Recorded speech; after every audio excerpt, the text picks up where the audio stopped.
Hey, I'm Zach Burhup. So I've been working with Fusion 360 for a long time. It's a solid modeling package built by Autodesk. I really like it a lot, but there's one feature that I've been really wanting to play with, and that's generative design. It's way different than like normal modeling. Normal modeling is I'll do a number of 2D sketches, and then I'll use extrusions and cuts to basically develop a 3D model of something that I'm trying to design. Generative design is interesting because you're kind of explaining to the CAD software what you're looking for. I'll give it some key features, like I want a handle here, maybe a mount here, and it needs to be this strong. But then it's going to send it off to the Amazon cloud, and they're going to come back in a couple hours or a couple days, depending on how complicated it is. They're going to come back with a number of concepts. Then you can look at the concepts and say, oh, I really don't like that one, but I really like this one. Then you can generate a model and then kind of tweak it. And then eventually you can either mill it or print it or cast it. So I really wanted to play with it. I haven't been able to just because it's so darn expensive. Because it has to rely on cloud computing, you have to basically get cloud credits. So the best I can tell, a given model is in the neighborhood of $150, depending on how much. So if you're trying to learn the software or figure it out, that's crazy. You just are not going to be able to do it. You pretty much have to work for a company or something that's relying on this software. But they did a really cool thing this year. They gave you a couple months where you could use the software in unlimited as much as you want until January and kind of learn it. So I've been kind of trying to take advantage of that. But one of the projects that I really want to work on is I like longboarding. I have a big Great Pyrenees dog, and I want to be able to skateboard with my dog.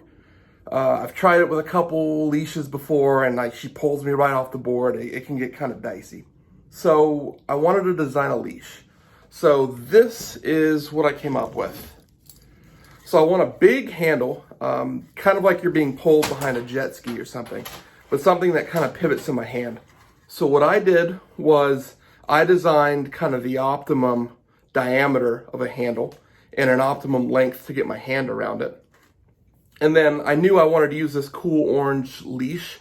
It holds up pretty well when the dog pulls. So I designed a little part here that would let it interface. So you basically have this part and this part floating. And then I designed what they call a keep out zone. And I just told the software, I want this part and I want this part. And I don't want anything in the middle here so that my hand can fit in.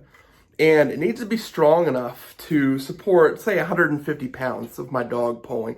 I don't know that she pulls that much, but she's a big dog, and you never know. So I come back a couple hours later, and the software comes out with 5 or 6 viable options. So I'm able to take this option now. You can see it's kind of organic because essentially it's growing it. So this would kind of be a pretty difficult part to model normally, standard modeling techniques. So then I 3D printed it on my home 3D printer. I use this really, really strong cord. As you can see, the cord kind of comes through. It goes through the model and then loops back around. It's used as epoxy and zip ties and shrink tubing to create a really strong kind of joint here. And then at the end of this leash, I also installed a bungee cord. So if she decides, like, I'm going to go see that other dog, and she runs off all of a sudden, it's going to absorb a lot of that shock, and hopefully it's not going to just straight up pull me off my skateboard. So this is the general design. You can see it. The only thing that they actually modeled was how this interface worked and how this handle worked. The CAD kind of took care of the rest and created this really strong handle. So hopefully I'll be able to keep the dog while I'm longboarding. So let's go check it out. Let's see how it did.